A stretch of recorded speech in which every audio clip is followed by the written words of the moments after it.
I am really excited today to share something with you guys. I'm also a gamer.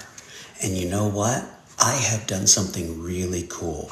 I bought the Asus Rog Ally, this little gaming device, instead of the Steam Deck, because it was Windows, and I felt it would be more compatible with me trying cameras and other things out with the technology.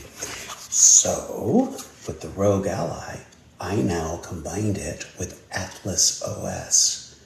That is this new set of extensions that reduce Windows and makes Windows more efficient.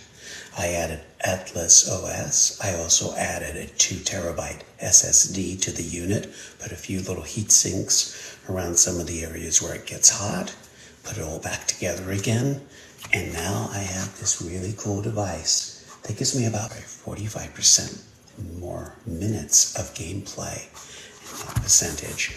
And the fact that I could get a little bit more gameplay out of Starfield on battery is just really cool.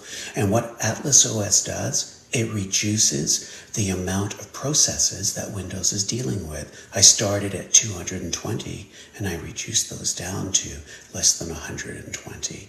So that's about 100 processes less. And that makes a difference with battery life because processes in Windows are ongoing and they eat up your bandwidth or your precious battery life. This is so cool. I enjoy this kind of stuff. I enjoy taking technology and just making it a little bit better. Considering a bit of a hack of the technology, but it's really good.